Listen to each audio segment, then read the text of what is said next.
Hello, everyone. Welcome to the webinar of SolidCAM. This webinar is being jointly presented by Tegutech and SolidCAM. We are going to wait for another 2 minutes before we begin. Thank you very much for your patience.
Hello, everyone.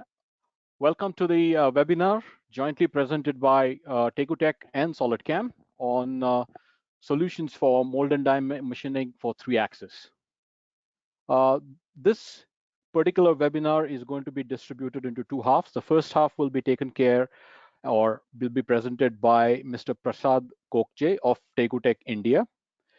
And later on, once the Tegutech presentation is over, I will take over and present to you the SolidCAM solutions using the Tegutech solutions tools into SolidCAM.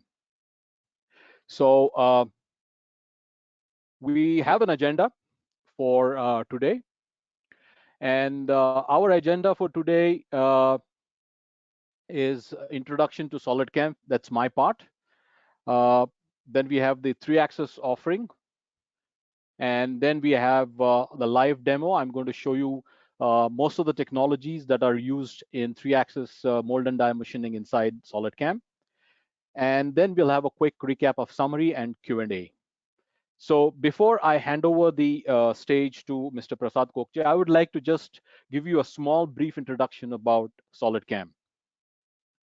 SolidCAM's mission statement is to provide a powerful, complete, easy to use CAM solution with the revolutionary eye machining, a technology that changes the machining completely, fully integrated into today's 2 most popular CAD systems, SolidWorks and Autodesk Inventor. We have got 2 products which are exactly the same, but they take the shape and the GUI of the product they get integrated into. So we are integrated into SolidWorks as well as Autodesk Inventor. SolidCAM is a 37-year-old company, and we were founded in 1984, and we have 230 people working with us worldwide. We are headquartered in Israel. That's where all the development and sales happens from, and there are 60 people working with us. The largest operations of SolidCAM is in Germany, where we have 7 offices and 70 people. We have a support center, international support center at Belgrade in Serbia, where 8 engineers take care of the worldwide support. Then we have affiliated companies in the UK, Czech Republic, France, and Italy. In the US, we have our offices with 35 people working directly with SolidCAM. Asia Pacific, we have 3 locations: SolidCAM India with 37 people, SolidCAM Japan with 1 staff, SolidCAM China with 16 staff members. And we also have affiliated companies in Australia, New Zealand, Singapore, Korea, and Taiwan, and a worldwide CAM distributor network of 65 major resellers, other than the affiliates and the direct employees, in 46 different countries. Our technology center in Germany, which also works as our office, houses some of the most complex CNC machines which are used for development, research, training, and testing of our product. For example, in the Schramberg or the southern German office, we have a Humble C30U 5-axis machine. We also have a DMG NTX multi-turret, multi-spindle machine inside our office in Germany. And we recently acquired, or we tied up with Citizen to get a Citizen Cinicom D25 Swiss type machine to augment our technologies, to do a research on our technologies, test the product, the powerful Swiss type product that we have inside SolidCAM. We make pretty complex components for Milton and Swiss type, and the entire machining setup that we have in Germany and in the US and in Japan is used for testing our latest technologies in iMachining, in 3-axis machining, in simultaneous 5-axis machining, Milton, and Swiss type. SolidCAM India's story goes back to April 2008, when we were established as the 100% wholly owned subsidiary of SolidCAM Israel. We have our offices in Pune, which is our headquarters, Bangalore, New Delhi, and a small office in Ludhiana in Punjab. We have more than 1,100 customers today in India, and they are serviced by 37 staff members directly employed by SolidCAM, out of which we have about 3 sales, 30 technical. We also have a documentation department which works as the back-end office for SolidCAM Israel, and 1 engineer for software localization. We are growing every year. On an average, we grow about 20% year on year. And today we are a de facto standard in multi-turret, multi-spindle Milton machining, which we have a customers across the domain of aerospace, power, oil and gas, medical, general engineering, and die mold. SolidCAM is a consistent growth leader. We have been ranked as the fastest growing CAM vendor worldwide in the 5 out of last 8 years. So we have been growing not only in India, but consistently worldwide. Since I told you about the integration of SolidWorks into SolidCAM, we have got some major benefits. First benefit is we have the same look and feel of SolidWorks throughout the process. We have complete toolpath associativity between the part and the toolpath, which means that if there are changes to the CAD data, the toolpaths automatically update by themselves. We work inside the assembly environment of SolidWorks, so all the assembly features and part features are available to the user at a click of a button without having to change any kind of an environment. And this allows the user to define fixtures, wires, toolings, everything as one full assembly and take the assembly in for machining. Plus, we have an association with SolidWorks for the last 10 years. The advantages go further. Being in SolidWorks and working in the SolidWorks environment, it's easy to learn and easy to use. I can tell you a very short story in a minute. I have a colleague who works in Ireland. He was my ex-colleague, in fact, here in SolidCAM India, and he has a son who is about 7 years old. And he sent me a video of his son working on SolidWorks and creating a beautiful model of a chair. A 7-year-old boy working inside SolidWorks. It's that easy to work inside SolidWorks. And since SolidCAM works directly inside SolidCAM, inside SolidWorks, we do not do any kind of data translation or shuffling of data. Since we do not do any data translation, there is absolutely no conversion errors and no missing data. And most important for people who work in job shops, SolidWorks offers about 27 different formats for importing data other than modeling the part directly inside SolidWorks. So you have got Direct Pro E, Direct NX, Direct SolidWorks, Direct Inventor. Also a fact that you can import IGS, Step, Parasolid, and several other formats.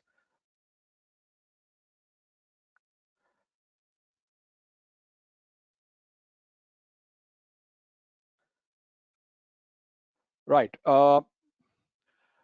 Before I move ahead with our three-axis offering, I'll now make Mr. Prasad uh, the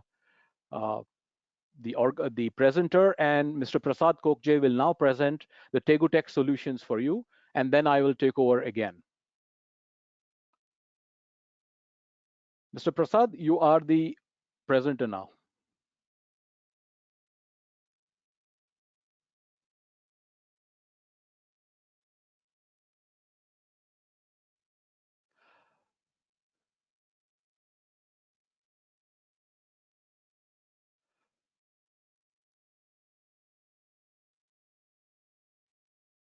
Yeah, good afternoon, everybody. I hope I'm able to hear everyone. Yes, you are. Please go ahead. Yes, thank you. Uh, so, thank you, first of all, Mr. Amod, for a short, brief introduction. And also, I thank you, SolidCAM team, particularly for giving us opportunity to jointly present for this program. Today, particularly, my agenda is specifically to present tools which are more require software or CAM programming expertise. So before starting, I welcome all customers for this today's program, and I hope now the situation is much under control in India. So moving ahead, if you talk about specifically on the Tegutech history, Tegutech is a well-known brand in India as well as worldwide. If you see the history of Tegutech, it is a part of international networking companies group, and it is started in 1960. So we can say it is more than 100 years old company. For the cutting tool, we are manufacturing from last more than 100 years. When we talk about our international presence, we are present across the globe. We have more than 30 subsidiaries across the globe and more than 23 distributors 20 in 23 countries. And we have a two logistics center where our head office is in South Korea, Daegu. And we have, particularly if you talk about three production units, the main one, which is in South Korea, as I mentioned, where is our head office in Daegu, the main manufacturing facility. Then we have a manufacturing facility of cutting tools in China, and the one which is in India, Bangalore.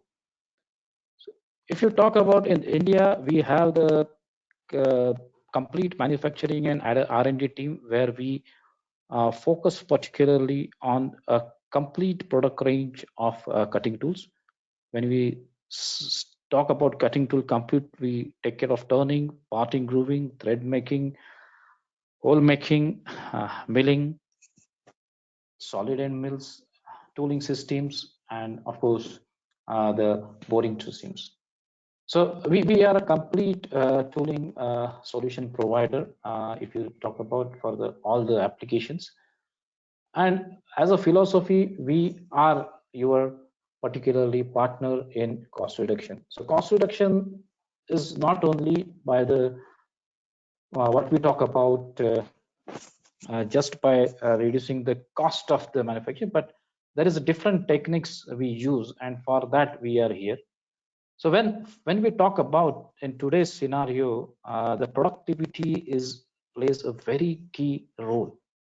So always productivity and profitability goes hand in hand. So when we talk about productivity and profitability, of course, when we see output into input, we have to focus on direct and indirect, both cost. So these are all more interrelated, which is the very key important factor of any manufacturing or machining shop for the growth of their organization. So when we talk about direct, indirect, the major cost, if you split, uh, this is typical cost structure of any manufacturing or machining shop where this may be a little bit changed for different industries like automotive and tie shop and aerospace. It may vary percentage wise, but overall by rough, we can say. If you talk about the direct cost of tool and material, which is almost takes care of 25% or less than that, and the indirect cost, which is direct, we can say in overhead cost, machine cost, and labor cost. So when we talk about all this cost structure, and we have different scenarios. So when we talk about scenarios, the first very obvious scenario is that reducing the cost of the tool. So which is again why I'm talking from this point, because normally this is the very common phenomena that if I'm buying a tool, just reduce the cost. So even if I reduce the cost, it is only affecting that 3% of the pie chart. So this is very important. Even if I give 50% discount, 30% discounts, it's going to work only on that a very small part of the pie chart. When we talk about particularly increasing the tool life, so again, when my tool life, I've given a grades, I have given a particular insert grade or particular insert which can give you double the tool life. Again, we are particularly acting on that 3% of the pie chart and not the remaining big portion. So the very most important,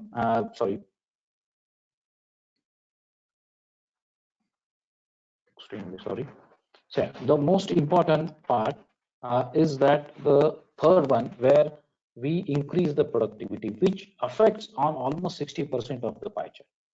So this scenario we are going to discuss today, and to achieve this, it is very important that yes, you have the machine with you, you have your own calculations for machine overhead, overheads, and all that, and how you can act on this 60% and reduce your cost of manufacturing machining, and you can increase the productivity, which ultimately give the growth to your particular unit or as an organization. So when coming to the die and mold session, we are also last 3 years we are working with, or more than 3 years we are working with SolidCAM as a partner for giving a complete solution for die machining. We found this is when we launch many new range of tools, we found it is very important that it is not only the tool, it is not only the machine, it is not only, because material is also nowadays very challenging materials are there in the market. So it is not only challenge tool, machine or material, but how you run the complete program, how you use your strategies, what is the best strategies available in market, which helps you to basically use that tool and machine more effectively. So sometimes when we were working with many of our customers, we found that insert is breaking because of some issues, or same particular tool, similar application we have proven at some particular location, and when we transfer to some other machine, or even in the same customer on other machine, there are issues. There we found that there were issues of insert breakage, or heavy wear pattern, or very fast tool wear out, or some abnormal sound while machining and all that.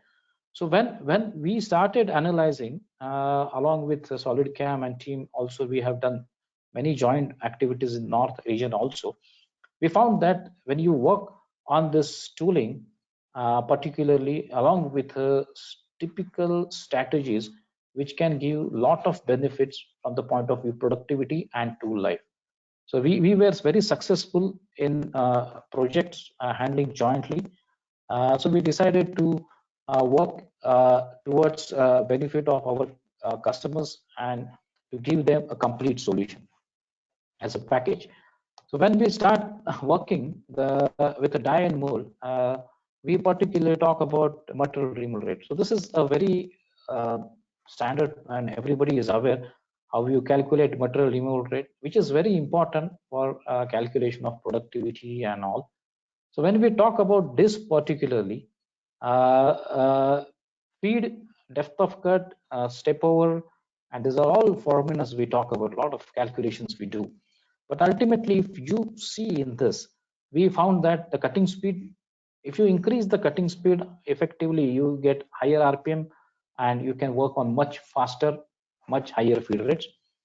When you talk about feed, the very important is what feed per tooth we are using. So many high productivity, high feed rate capability tools are there in our range. So if you go for more and more higher and higher feed per tooth, you can of course work much and much more faster. The other one is number of corners or number of inserts in the particular cutter diameter. If you take a 20 diameter, whether it has a 2 or 3 or 4 insert makes a lot of difference from the productivity point of view. And then of course the one which is depth of cut and step over. So this by and large, yes, depth of cut, there are tools which can work with higher depth of cuts and can increase the overall productivity. And also the step over. Step over normally we don't, because it's not easy to touch on step over in many of the cases in die and mold machining. Wherever possible, yes, but that is the last priority, to touch the step over. When we talk about this all, particularly in Tech has launched the range, the name itself, Speed Tech product range in 2020 start. So this speed is name itself is speed and feed particularly. So when we particularly talk about speed tech products, what is that something new, or this is not in the other computers and other cutting tool managers. So it has a very larger solution from the point of view of very new innovative products from diameter 16 and above. Means we have a lot of products which can really work much faster from bigger diameters, even 50, 63, 80 and above. So these are all new products. So what was our in earlier solutions, the old products, and now this, it can work much faster with higher depth of cuts and high speed and high feed particular applications. A very innovative solutions from diameter 6 to 20, which 20 or 20, which we are going to discuss today. Because when we do analyze now, most of you are very convenient with handling bigger diameters, 50, 52 high feed, 60, 80 high feed. I'm seeing it's very convenient, and most of these tools are used for facing applications and profiling, where you have a bigger dies and bigger profile. But the normally troubleshooting or the problem or the particular we face challenges when we work on less than 25 or less than 20 diameter tools, which we are more going to focus on today's session, which needs typical strategies and CAM particularly support to program, so that the tool breakage can be minimized or the tool life can be enhanced to the beyond level. And of course the solutions which we have launched in, there's a longer LYD solutions in the form of Maxi Rush, where you can have the flexible solutions with indexable and solid carbide, where you can go for longer and longer LYD ratios and work more effectively and efficiently throughout the operations of semi-finishing, roughing, or finishing. So this is all about new speed tech solution, where it is used for high speed and high feed application, which is today's need of the hour for manufacturing industry to reduce our or drastically drop down cycle times or increase the productivity beyond levels. So when we talk about such, we have few products. Example, I can just share you a few products. This is a 10 corner high feed machining product. This is the product which is a fantastic product for difficult to cut materials. I just want to showcase first some good case studies, or we can say some good applications where we are successful, and then we will little bit dig into the product features. So when we talk about particularly what we achieve from the results is more important. This is for a small forging die manufacturer for bearing components.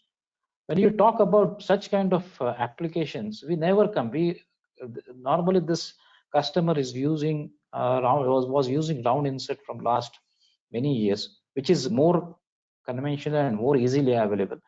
We decided to directly compete with such round inserts. Why round insert? Because this is the most, if you ask me, economical inserts available in market.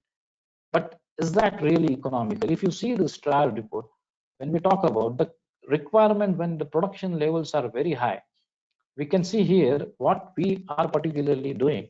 The feed rate, we are almost, you can see 859 from round insert, from depth of cut of 0.25, we have increased to almost 4,500. Here the important is material is H13, and we can see here hardness is around 40 to 48 HRC. This is a 10 corner insert which can give you productivity almost 1000% improvement in the productivity because of effect of feed as well as depth of cut. So this is the advantage. And increasing the productivity, are we getting lesser life? No. Here also you can see the tool life is compared to one. This is being a small dies. One die we are getting 3 dies. 200% improvement in tool life. A very high material level rate. And so this is what the change is required today in the industry, where you can even the round insert is more economical and more uh, popular insert in the industry. If you go with such solutions, can drastically change the particular approach of machining, and which can give more and more savings. When we talk about another case story of plastic injection mold, so forging plastic, same insert. So here the flexibility is, this is all diameter 25, so you can go with different insert for different grades as per the material. So here it is a P20, again for rough machining. This is particularly household die manufacturer, and he particularly was using again a simple APKT or ZPM, a simple 2 corner inserts for machining the outer periphery applications and all that. And it was at a very low feed rate because he was using over the years this. And once we decided, okay, these machines are also not, sometimes you can say it's a BFW machines. Every time you roughing, most of the time you get BFW machines or whichever machines, hard fork machines. These machines are good, but customer has never tested that feed rates on this machine. This machine has a capability of maximum feed rate of 5,000. We decided let us run with 5,000 feed rates, and let small. We are not even change the depth of cut being the constant of the machines, and we could able to easily achieve the very high productivity here as well. So you can see 66 in productivity, and also helps to increase the tool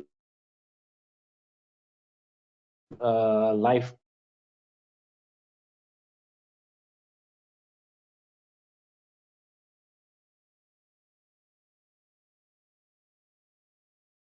also, because the small diameter and a very small 0.5 insert. We can see here we are putting 4 inserts. Chest is this kind today. We have 2 types of inserts in 0.5 and 10 size insert for smaller depth of cuts and for higher depth of cut. Also, the same insert can be mounted on a face mill cutter. So you have the flexibility to use as a face milling or a high feed profiling tool.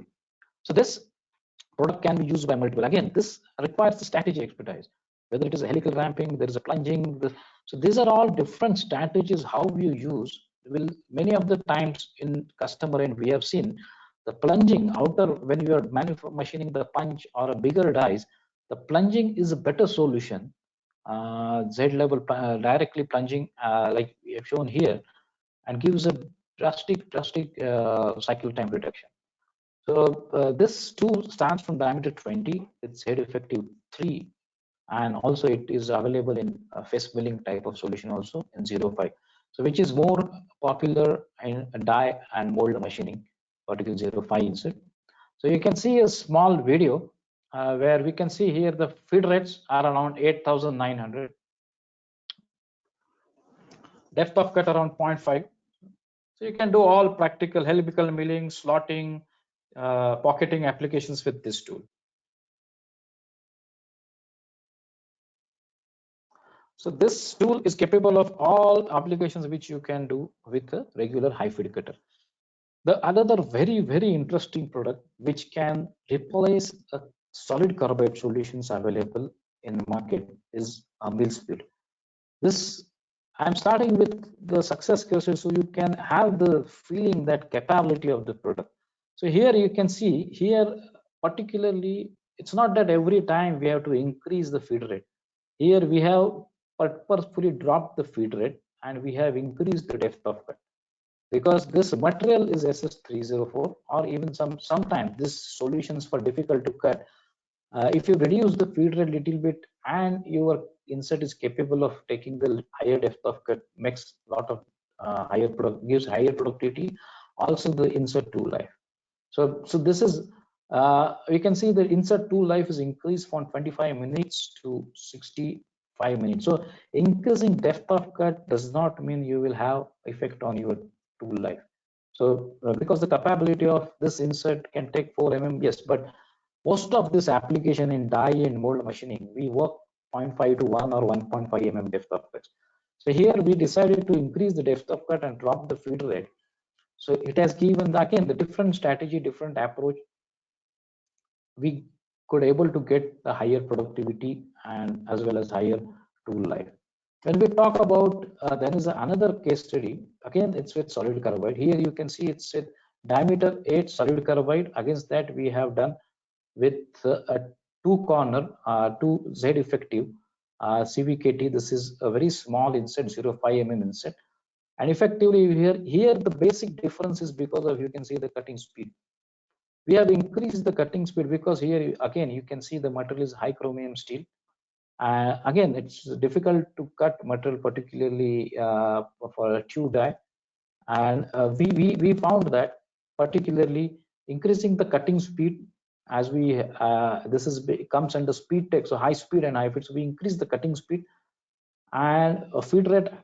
Of course, because of the increase in cutting speed, even number of inserts are 2, we get double the feed rates, and depth of cut we maintain the same.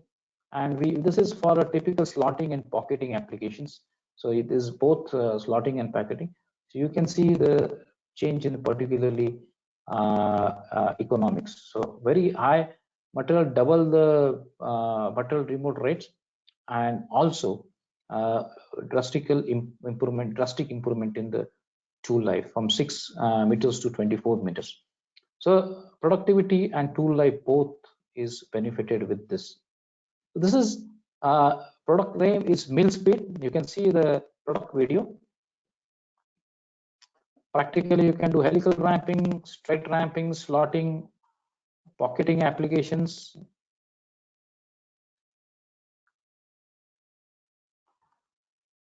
So particularly when we talk about mill speed, this is a very small 0.5 mm insert, 2 corner, 2 indexing insert. But the advantage what we discuss is that it has a lot of flexibility. You have modular design, you have enamel design.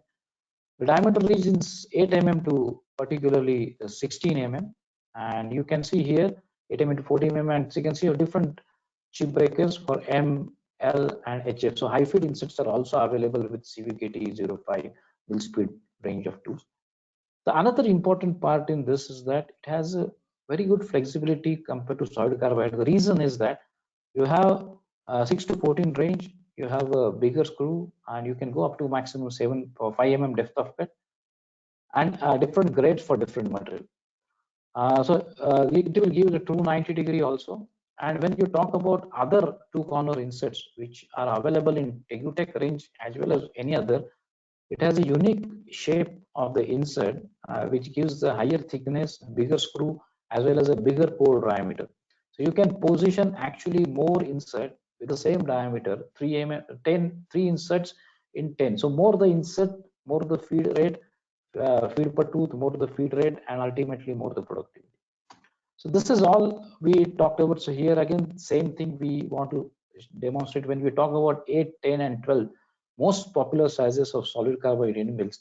When we work on a smaller depth of cuts up to 2 mm, 3 mm, this flexibility tool can give a tremendous productivity improvement and best solutions for die shop, because the die materials are also changing. You can just get the different grade for a different material and use this as effectively for the tool rooms. So advantage, if you talk about again solid carbide, speed wise, yes, mid speed is the best for higher cutting speed. You get higher feed rates. Yes, we work when there is a solid carbide works on a higher depth of cuts. There we cannot use this. But yes, but productivity, if you talk about, when you go for a higher depth of cut, you work on a lower feed rate. Instead of that, if you go with a lower depth of cut and a very high feed rate, 4 times, 5 times the feed rate of solid carbide, again the productivity point of view, mill speed is the best solution amongst the three. Uh, then also mismatch, yes, solid carbide. When you talk about super very good surface finish and super finishing, solid carbide is no choice. But when there is semi finishing and average finishing applications, we can always, many of the places we can convert by solid carbide tools. And cost impact is very economical because you have two indexing, no regrinding, no resharpening, and a very small inset, very economical, particularly compared to a big solid carbide. Carbide percent is very small, where it is a big solid carbide for 10, 12 diameter, it can be more effective. So again, as I said, various application flexibility is much higher in this kind of tools. Similar to this, we have a specific high fit tool for difficult to cut materials or hardened materials. Like here, one example of impacts, you can see.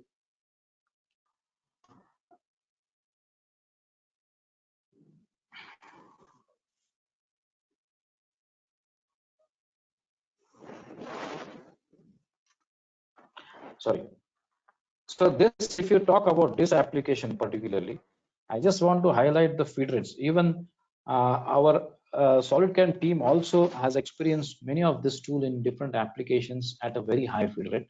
This is a case study from the customer. We have showcased, or we have already shown on many of the machines actual feed rates above 5, 8,000 and 10,000 for this kind of diameters. So I just yeah, you can see here solid carbide with 4 flute, at 12 end mill with 3 flute. You can see the feed rate difference from 2,600 to 12,000. This kind of productivity benefits you can achieve with this kind of tool. So this is again a high feed tool for difficult to harden, like forging dies, particularly sprocket dies, certain where hardness is 48, 50, 52 HRC. You have tremendous benefit.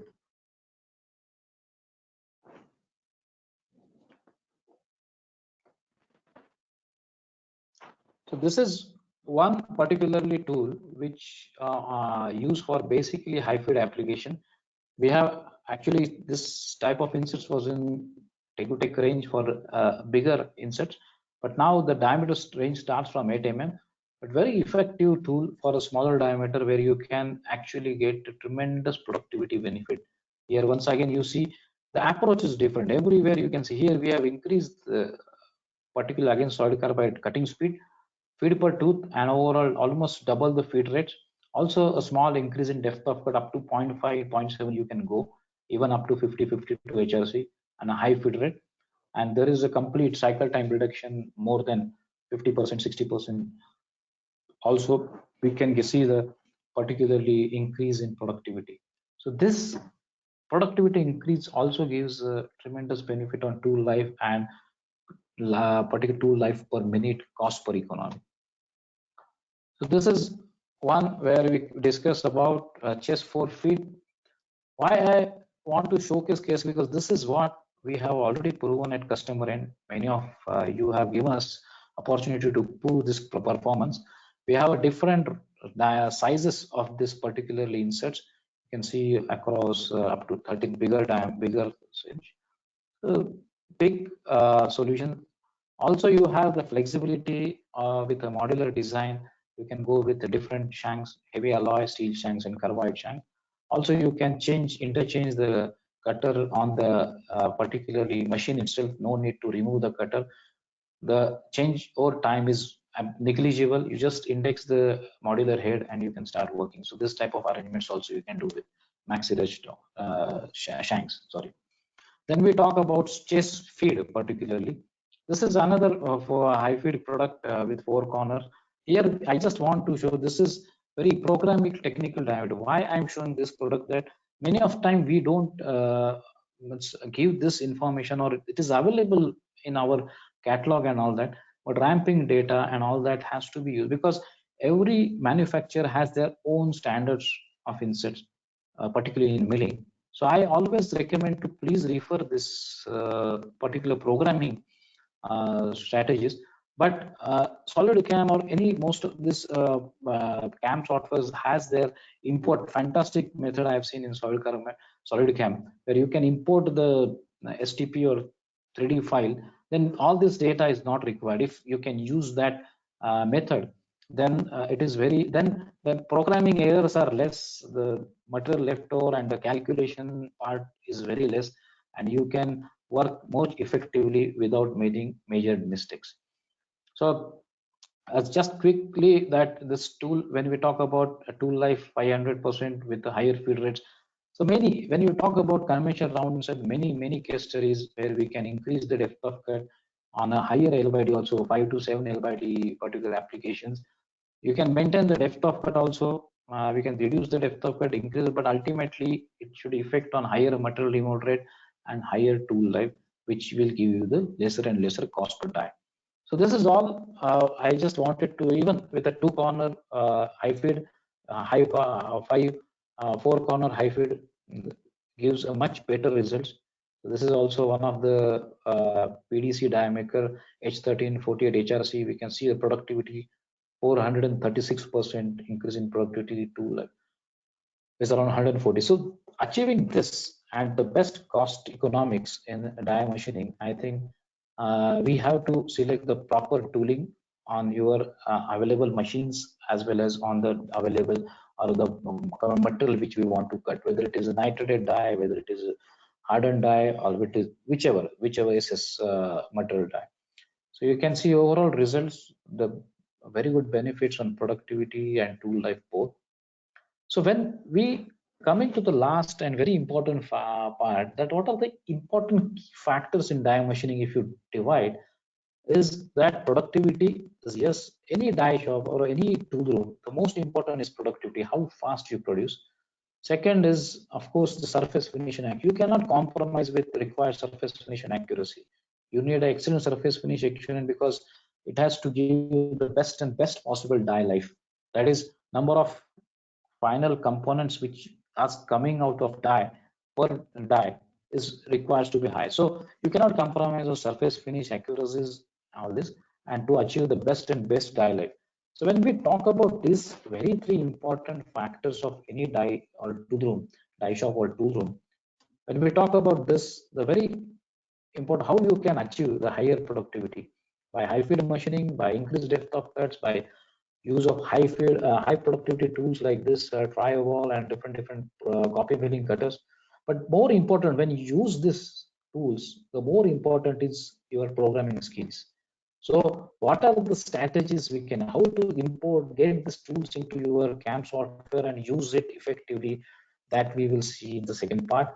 Also finishing, when we talk about finishing, how you achieve higher and higher productivity by the high speed machining, the range of the insertable type solutions for finishing, which can work on 300, 400 cutting speeds, a very high cutting speed, or even 600 cutting speed, which can give you the very high productivity. But again, when we talk about this, the important again key factors is programming skills, and which can give you the best result out of the tool and machine to you. When we talk about particularly surface finish and accuracy, then again, how you achieve is that machine is very important for that. And geometry of tool which you select is also very important. And then you have to go for higher RPM, so again, high speed machining. So solution is again, high speed machining can give you the best possible results in surface finish and accuracy. And then again, when you talk about high speed machining, it is semi finishing and rest stuffing cycles and finishing cycles in this are very critical. So how you use your tool in a particular software, and how you import it, and how you best suitably program it is important. And the last very important is die life. Again, the die life, how you can achieve is that the die material which we cannot change, the hardness which we cannot change, the more important is die polishing time. We can minimize the die polishing time, we can get the best possible surface finish by using high speed tools. But again, the Main is that how you use the programming machining strategies for finishing, semi-finishing, rest roughing, and do the drastic reduction in overall cycle time of a die. So this is all about selection and the approach of Tegutech. So that's why we have joined hands with SolidCAM for working on a few projects jointly. So I hope I have cleared most of the approach of Tegutech in this. I thank you from Tegutech side, and we will first complete the next SolidCAM, and we will have the question answer session after that. Thank you very much for your patience, and I just please hand it over to Mr. Amod. Can you just take over this? Yes, Thank you. thank you very much, Mr. Prasad, for this wonderful presentation. Okay, so I'm going to start off with where I left with SolidCAM, and very quickly. So in SolidCAM's three-axis offering, one moment, please. Yeah, SolidCAM's three-axis offering, we have several solutions that totally encompass or totally create our complete three-axis solution. The first one is the high-speed roughing, and then we have high-speed finishing techniques, and then we have the new generation high-speed roughing and machining techniques, which was introduced only last year. And then we have the revolution in cutting hard and difficult to machine materials or even soft materials, basically revolution in machining called iMachining. And then we have the local surface machining without the need to define any boundaries or stuff like that, and machine several surfaces at one go for super finishing. So all these five things put together create our three-axis offering inside SolidCAM. So let's look at the first one, which is iMachining 3D. It's a revolution for, I mean, it's too short time to explain what it is. So we are going to have a complete webinar on just iMachining in another couple of weeks' time. So right now you can say that it's a magic. It's a magic, and it's a revolution in machining. It saves up to 70 to 90% of machining time on the machine, not the programming time, but on the machining time, both for sculptured surfaces as well as prismatic parts. It uses the proven iMachining 2D technology and creates the Z step for optimized machining. And it machines the first part completely using the full flute length of the tool, and then creates the step up, thereby reducing the machining time. And then we have the rest roughing option inside, which removes only the material where it is remaining using the same iMachining 3D style. Okay, so if I have to go further, then we have the intelligent localized machining and optimum ordering. It eliminates any or long positional moves, retracting to the clearance plane and traveling to the other area. So all the grouping and localizing of the regions happens very intelligently so that these moves are kept to bare minimum. A dynamically updated 3D stock model always eliminates the air cutting, and toolpaths automatically adjust to avoid contact between the holder and the stock. Remember, stock. The part comes later. First, the stock is the one that is actually going to be much closer to the holder. And combined with HSM finishing, iMachining 3D provides a complete solution for machining any kind of a 3D part. So what I'm going to do is I'm going to quickly run you through the product. I have a very small part. In fact, today I'm going to show you three parts: small, a medium, and a large part. So we are going to see the machining of all the three of them in the next 45 minutes or so. So I have got the part here, which is about 180, 135, and 88. And when we start iMachining, we have to define certain things. For example, we have something called as a machining database. This machining database is something that needs to be defined by the user. This is not something that is going to be provided by SolidCAM, although we do give you a database, but most of the times it is defined by the user. It's very simple. The first thing you need to define is the machine. So you define what is the name of the machine, what is the maximum RPM. Sorry, let's go back here. So you have got the maximum RPM on the machine, the maximum cutting feed rate, that is G1, and the spindle power, the continuous spindle power available on the machine, and the efficiency is basically the spindle construction, whether it's a gear driven, a belt driven, or a direct spindle. So based on these things, it creates its own sub database inside. Once the machine is defined, we can then define what material we are going to cut. So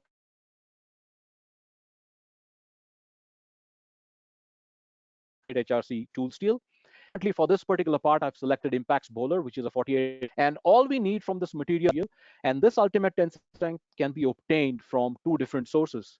One, it could be your material supplier who will give you a test chart, and this value will be mentioned in the test chart. In event your material will be mentioned in the test chart. The UTS will be mentioned in the test chart. In event your material supplier doesn't give you this, then we have got websites like matweb.com where you can go and search for the ultimate tensile strength for the material that you have bought.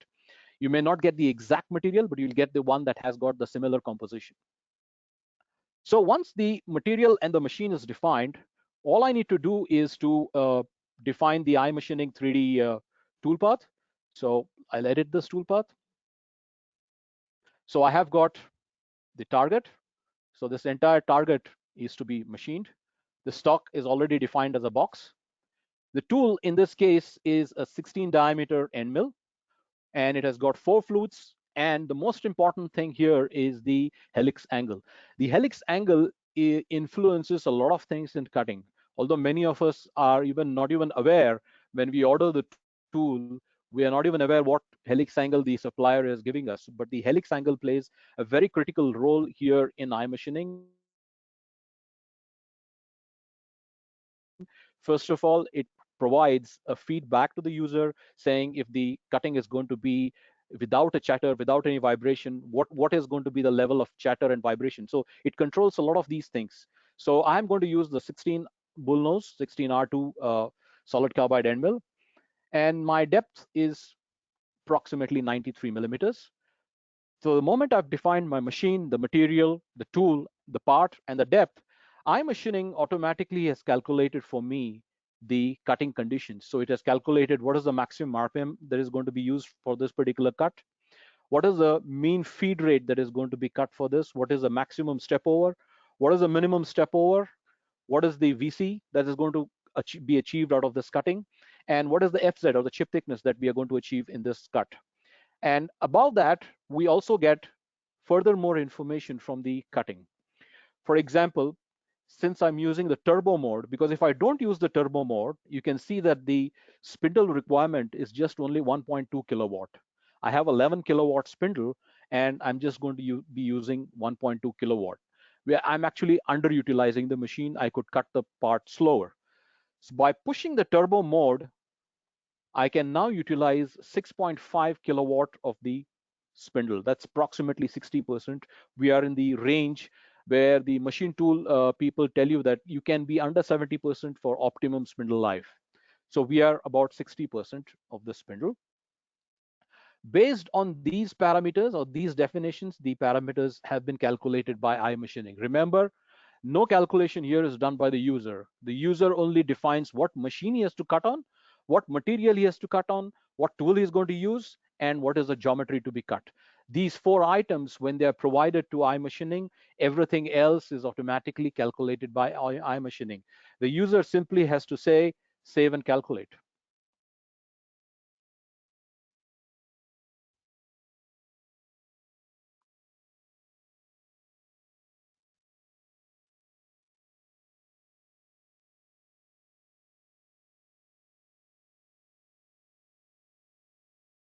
All right. The calculation is done. It's now displaying the toolpath to me. And that's how the toolpath looks like. And if I check the time, You can see the part is 180, 135, 88. The roughing time of this is about 8 minutes, 40 seconds. So it's pretty quick when it comes to roughing uh, materials like this. So let me go into the simulation. Moment. Okay. We don't need that. So let's run the simulation. You can see it goes completely to the full depth first, and then it starts creating the Z step upwards. So that is how it optimizes the cutting time.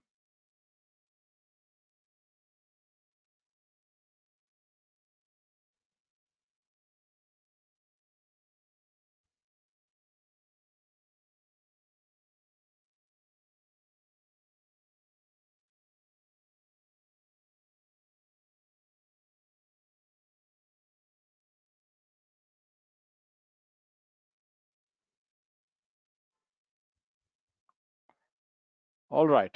So that's the roughed out part in iMachining 3D. Now, if you look at the toolpath itself, if I generate the G code,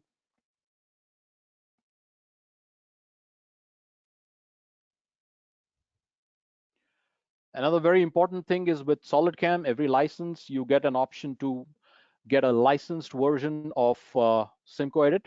So it's a licensed version. And then you can look at the backplot of this. Okay, that's the toolpath. The best part in the toolpath you can see here is that the feed is never constant. The feed is constantly changing. Okay, this only goes out to say that the chip thickness in this case is going to be absolutely constant. If the chip thickness is constant, it also means that the load on the tool is also constant. If you ask any cutting tool manufacturer like Tekutech, they will always tell you that the cutting life is always high when you have a constant load on the tool. If your load keeps wearing on the tool, that is good enough for the tool life to come down dramatically. So iMachining pushes up the tool life by almost 300%. Okay, so once iMachining roughing is done, we can now move ahead and do the rest roughing and other things. So we could use the regular machining techniques to do the rest roughing and other things. So what I will also do now is I will suppress the iMachining, and I'll unsuppress the regular conventional high-speed machining functions, so the high-speed roughing functions. So I have the high-speed roughing here, like the ones that you use, and we are using a 16R2 high-feed bullnose tool here, the roughing, uh, bullnose tool for roughing. I have an offset of 0.5. That means I want to keep 0.5 millimeters for my roughing, for my semi-finishing and finishing, and my step down is approximately 1 millimeter. So I'll hit the calculate button. And once I calculate this, let's go back into our presentation, see what the high-speed roughing or high-speed machining shows up. So this is how my regular high-speed machining or high-speed roughing looks like. So if I run the simulation again in this, okay, I'll need to see that. So this is the regular 3-axis roughing. And we can then push ahead and create the rest roughing function. So what I'm going to do is I'm going to apply my rest roughing function. Rest roughing works in HSR. It works with the principle, simple principle of the previous stock. Okay, so I have got a 10 ball nose tool in this case, and we are using a depth of cut of 0.3 millimeters and a stock of about 0.5, the same amount of stock. Let's save it and let's calculate this toolpath.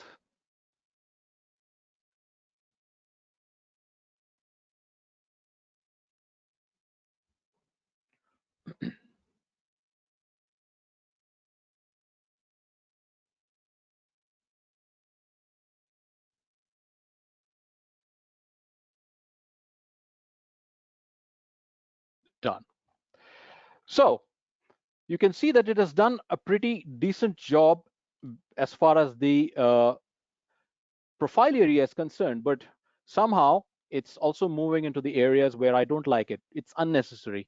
I'm anyway going to finish that straight away, and the surface looks very simple. So why not I finish the surface first and then do the rest roughing?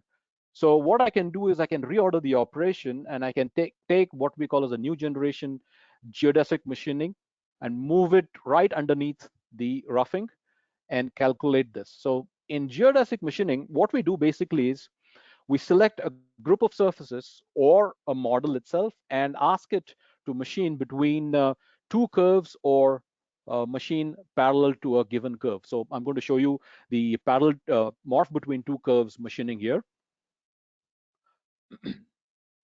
And then we will just recalculate our rest roughing. So this is how, that's strange. Okay, that's because we have used,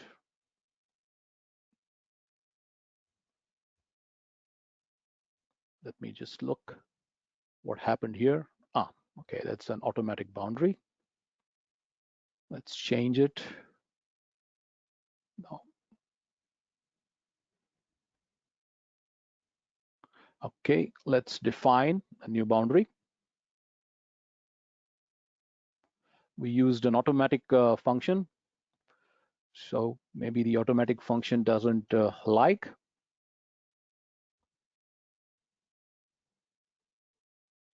Nope, that's not how we are going to go. Let's select this and this. Yep. So that's the first curve, and the second curve is already there with me. So I'm going to pick it from the list. Okay, there you go. Now let's calculate it.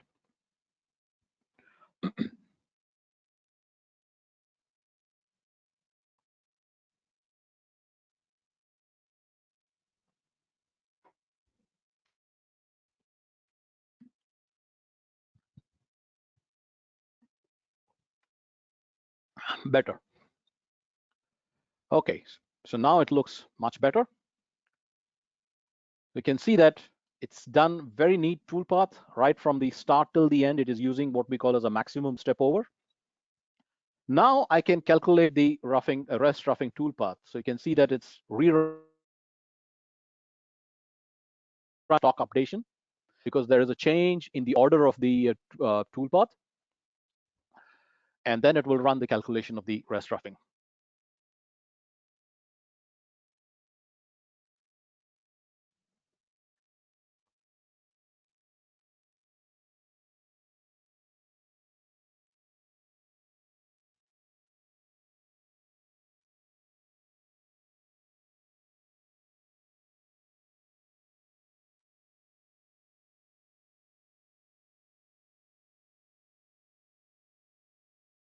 Okay, so now we don't have any of those toolpaths coming on the outer part. That problem is sorted out by reordering the operation. Right. After this is done, we can just pick all these operations, and I'm going to put it for calculation. While they're calculating, let's run the presentation again and move ahead slightly. So what we have in the three-axis offering that we have is the generic HSM. So it's a time-tested three-axis engine. It's been with us as long as SolidCAM has been there in the CAM market. The user gets complete control over all the parameters of machining. We have got excellent toolpath editing. I'm going to show you some toolpath editing functions in HSM. Smooth toolpaths, no sharp corners, no sharp motions, and even smooth links. We have a comprehensive set of boundary creation tools. I'm going to show you in a large part where I'll show you the boundary creation.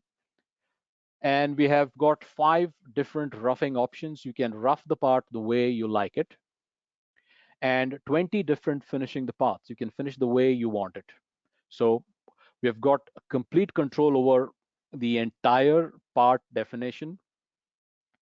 And then we have the HSR and HSM combined together gives you a powerful roughing and the finest toolpaths for high-speed machining of complex 3D paths, unique machining and linking strategies for high-speed toolpaths. Cutting moves and retracts are smoothed and maintain a continuous motion. Retracts are kept down to minimum, and efficient smooth toolpaths translate to top quality top surface quality. Right. So what I'm going to do now is I was going to go to HSM demo, but we have already started that. So let me check. The toolpaths have all been calculated. It hardly took a few minutes. So let's look at the toolpaths here. I'm going to switch off all these toolpaths. So the first one is what we call as a turbo corner finishing in constant Z. So I just define what was my previous tool and what is my next tool, and the entire regions are found out where the previous tool did not cut completely left material, and those areas are just finished using the corner picking functionality or corner finishing functionality in constant Z. Right. And then what I did was I created HSM with a slope angle.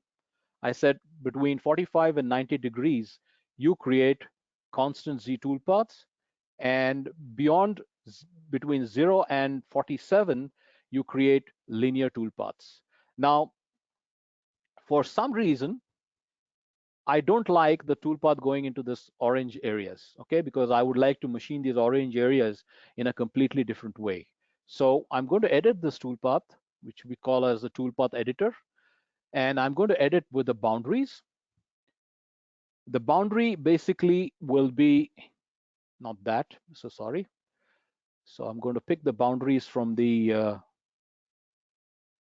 yeah, those two. Yeah, I'm going to pick those two boundaries here. I would like to remove these two portions of the toolpath using the boundaries. So I will accept this and I'll say keep the toolpath outside this boundary and a small offset of 0.1 millimeter, and we'll calculate the editing. Now, what happens in editing? In editing, the original toolpath is kept as it is. It is not changed. It is just suppressed and put aside so that when a G code is generated, that toolpath is not taken into account, or when the stock updation happens, that toolpath is not taken into account, but it still is there. In event I made a mistake in my editing, I can always go back to my original toolpath and get the original toolpath and continue with my editing if I made any mistakes with it. So my original toolpath doesn't disappear anywhere. So I have done the editing. I can switch off the edited toolpath here. Let's go to the next one. So after editing, what I've done here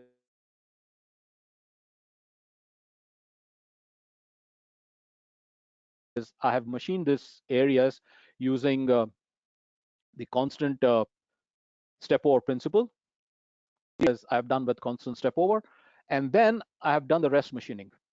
Now, because I've done constant step over machining here and also another constant step over machining here, this rest machining in this area is actually redundant. We don't need it. So again, I'm going to use the editing functionality of SolidCAM. I'm going to select the boundaries. The boundaries in this case is contour 3, yes. And I'll say keep toolpath outside the boundary. You can edit the toolpath using the boundaries from XY plane, XZ plane, YZ plane, or any possible view. Okay, it's not restricted only to 3 planes. In any way you can look at the part, you can edit the toolpath. Okay, so that area is gone.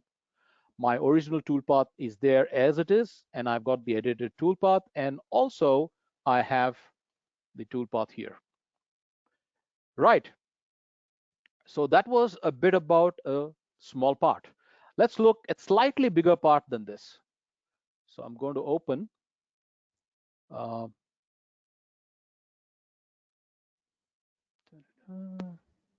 yeah, this part.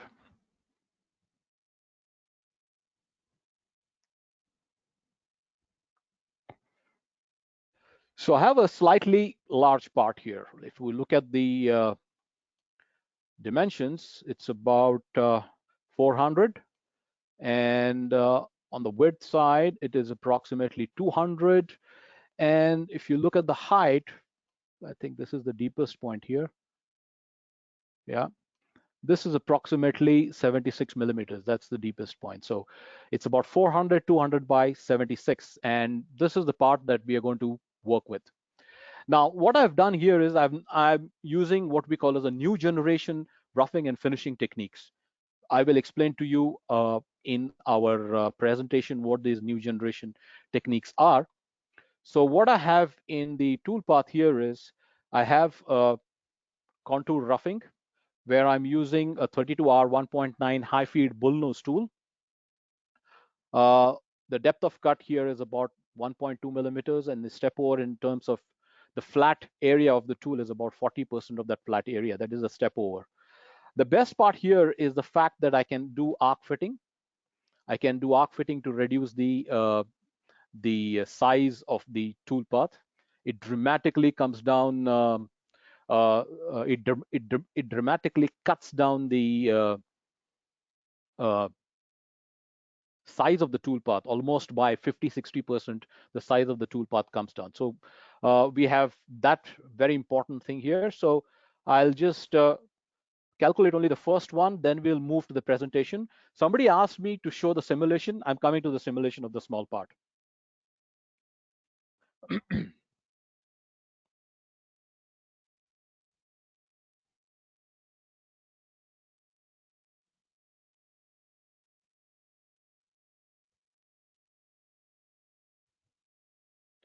Okay, that's the first toolpath that's calculated. And in the same way, I have got my rest roughing toolpath here, which uses 16R 1.9, again, a high feed bullnose tool in this case. We have applied the holder and other things. I'm using a depth of cut of 0.5 millimeter, a side step of 40% of the flat area, a tolerance of 0.1. We are roughing this. Uh, and again, in this case, fitting of the arcs. So in rest roughing in SolidCAM's turbo part, the new generation, the rest roughing can be calculated by two ways. One, it could use the previous stock, or you could disable the stock and say, this was my previous tool. Or you could use a combination of both stock and the previous tool, and SolidCAM will find out the best possible approach to machine this part. In this case, however, in 99% of the cases, we always tend to use the previous stock because it's much, much more accurate, because it knows what really has happened rather than what should have happened. So let's calculate the rest roughing, and then we'll move to the, we'll calculate one more rest roughing, and then we'll move ahead to the uh, presentation. These calculations are happening real time. This is not recording. Okay, these are real time calculations.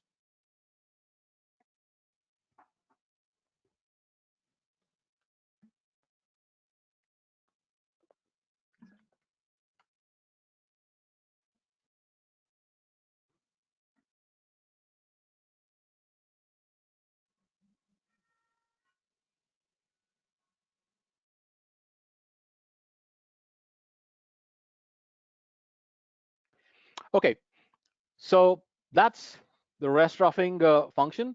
Somebody asked me a question that, can we have a differential offset? For example, all the, in this case, the brown colored faces should have a different offset.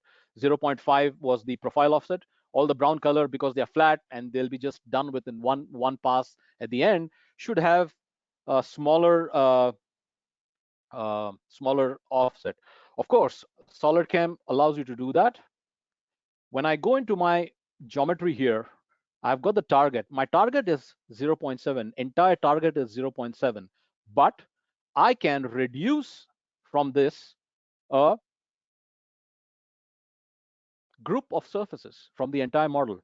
So I will say pick from model this color, and I'll say find all the faces of this color. Oops, what happened? Okay. Okay, that's it. So it finds all the faces of that color. Okay, that's the group. And here I will say, please provide 0.2 millimeters offset to these group of surfaces. So it's absolutely possible. You can create infinite groups with different offsets for different groups of surfaces. Okay, So it will keep 0.7 everywhere else. Only on those surfaces, it will cut extra and keep 0.2 millimeters. Perfect. No. Let's go to the next rest roughing. I'm using a 10R one. Again, this is a end mill here. It's a bull nose solid carbide end mill. And the depth of cut here is 0.3 millimeters, step over 40. Let's save this. And I will calculate this operation. Oops, this one is not calculated for some reason. Let's recalculate because we changed the surface area. Okay, that's done. Did you see what happened very quickly? Even though I changed something in that, SolidCAM intelligently recognized that there was actually no change in the actual geometry. So it reverted back to the old operation very quickly. This is what we call as a recalculation, wherein we store all the parameters of the toolpath in a cache area on the computer. And if there is a change, even the step over or depth of cut, we just readjust the toolpath. So the recalculation in SolidCAM happens much faster. Let's calculate this second toolpath, a third one. That's the stock that is being updated from the previous operation.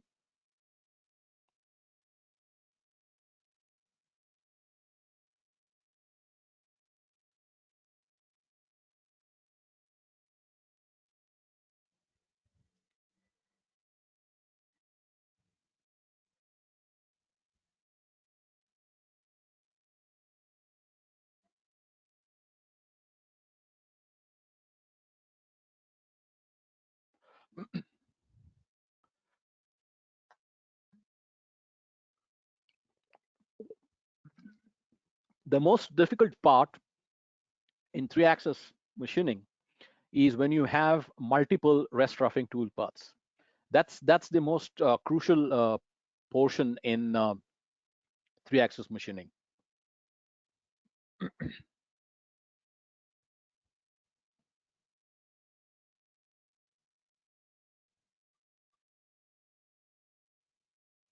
Also remember that we are going down from 16R 1.9 to 10R1, so that's substantial amount of material that it needs to detect and then machine.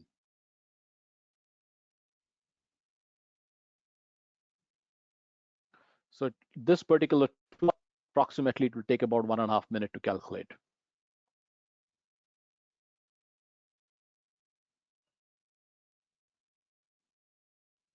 Yeah, exactly. Perfect.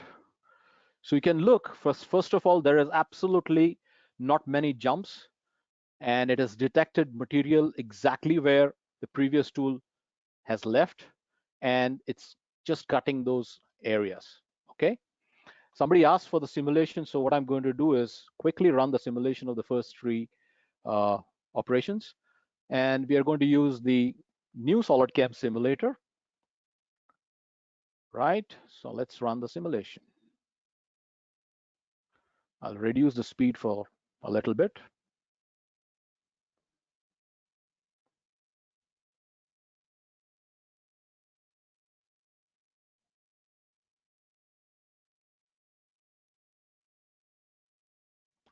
Well, that did it, but now I would like to have multicolored stock. So I'm going to exit and put the simulation again, or rather start the simulation again with the multicolor stock removal. Stock will be colored according to the toolpath color itself.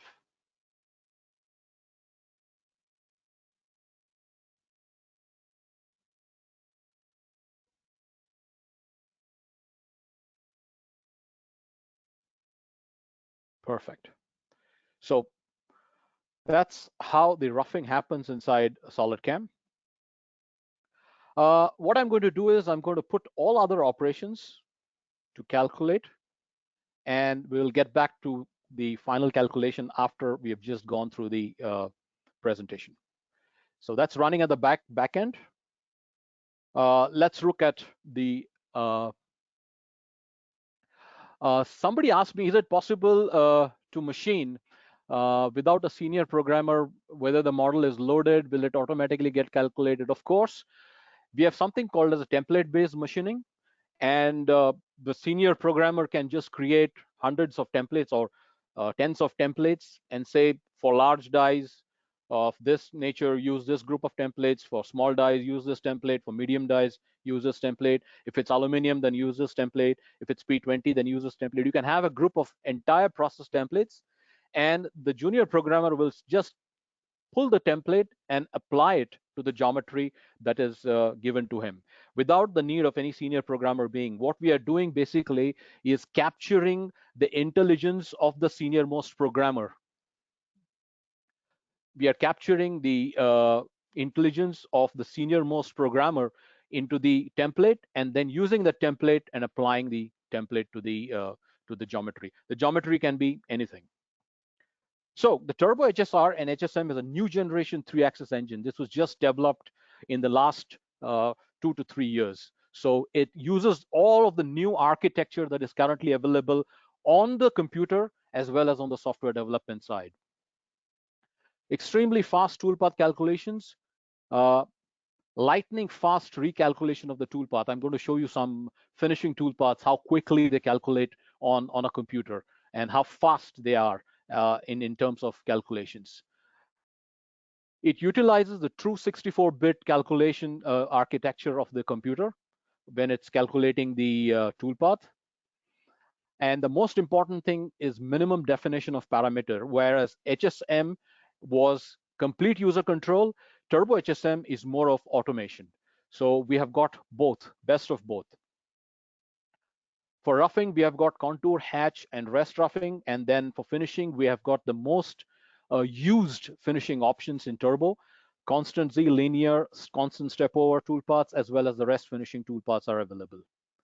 Full gout check for holders are available. When I talk about the Turbo Rough multi-core support, you can see that when the roughing is being calculated, even for pretty large parts, the CPU utilization for all the cores is 100%. That means if I calculate a particular toolpath, for example, this toolpath got calculated in about 40 seconds on my computer, which has got 6 cores. Assume I go on a HP Z8 computer with a single CPU that has got 12 cores. I can straight away see reduction in 50% of my calculation time. One of my customer has got a Z8 with a dual CPU. That means he has got two CPUs, 24 cores. Imagine the kind of speed that it will generate in calculation on these machines which have got more cores. So the software is designed in such a way that it utilizes the architecture of the system, of the hardware.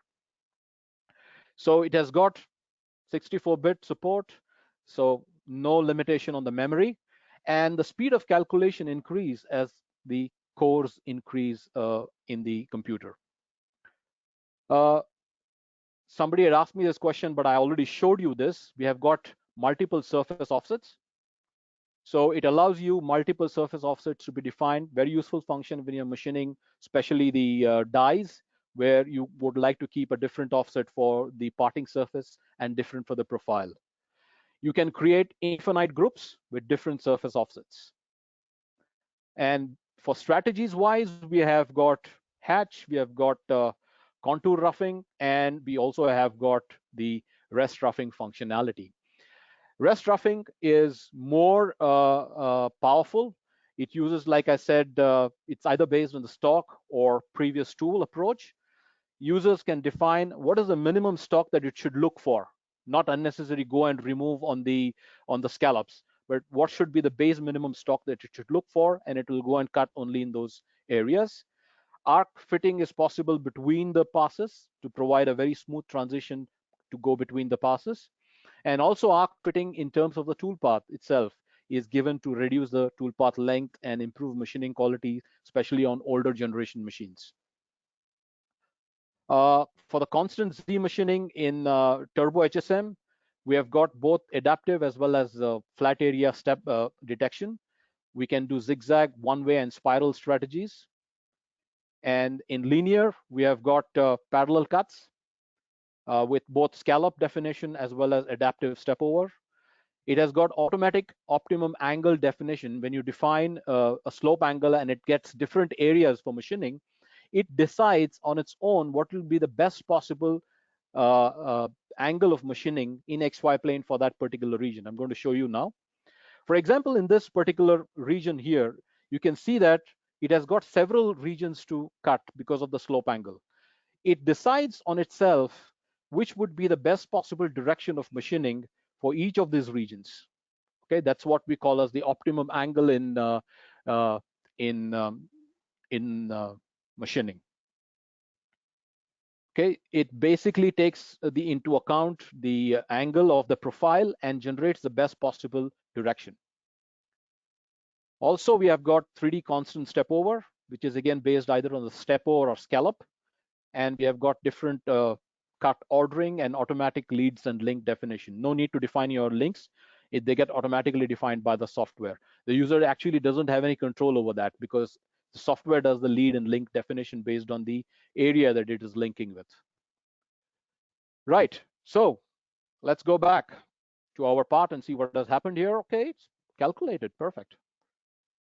So let's switch off all the toolpaths. So we have got the first three, roughing and rest roughing, and then we have the corner semi-finishing using the previous tool method in constant Z. We are machining this completely in constant Z by defining what was my previous tool, and it only goes into the area where the machining material is remaining. And then I would like to finish all these brown colored surfaces, okay? But we don't have to define that. We have something called as horizontal finishing.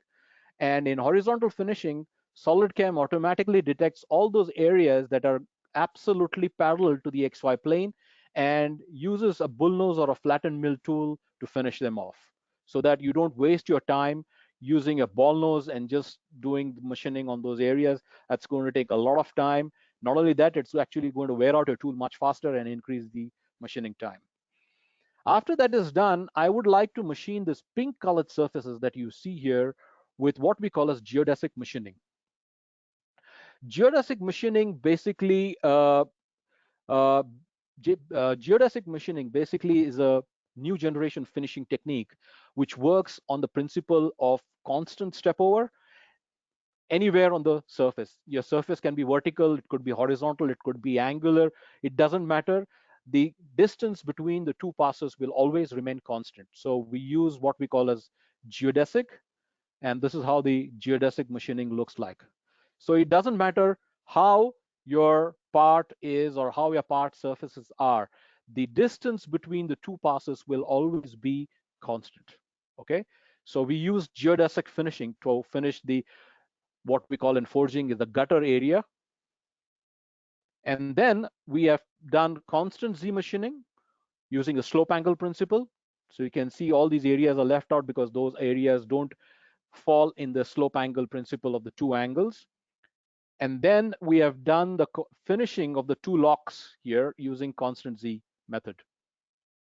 Okay, simple. I just select the surfaces, and these surfaces, the boundaries are automatically calculated by SolidCAM. And using these boundaries, SolidCAM then machines only these areas. Okay, so if you look at the boundary definition that it has done, we use what we call as the sill-out boundary. Just select this purple colored surface and the boundary automatically is calculated by SolidCAM, and it just keeps machining within the given boundary. Right, then we move ahead to the linear machining. Again, it uses a slope angle principle, but here I'm doing machining in two different ways. First, I would like to machine the profile area using a different step over and different slope angle, and the parting area with a different tool and a different step over. So we have done machining in that way. And then the rest finishing. The rest finishing comes from the HSM part where we define what was my previous tool and what is my new tool. It'll find the area where the material is remaining and machine them in such a way that steep areas are machined using constant Z and shallow areas are automatically determined and machined following the profile in 3-axis.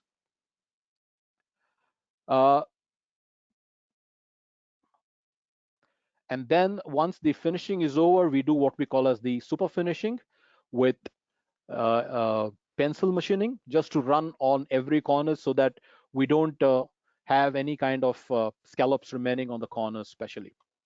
And then, of course, the top lock machining of the two fillets, because the constant Z might have not given good surface finish here. So we do the super finishing of only the fillets. Just select the surface, just select the upper curve, and the tool path will go parallel to the upper curve and machine the surface using constant step over in 3D. So we just did the lock machining on both the sides. So somebody asked if you can group all the tool paths and generate the output. Of course we can. So what I'm going to do is I'm going to even select, for example, I can select the first three, or I can select first, second, and the fourth one also if you would like to output. So I'm going to select the first three, right click, G code, generate. What I've selected here is for a Haas VF4. So we are going to get the output for a Haas VF4. Okay. Okay.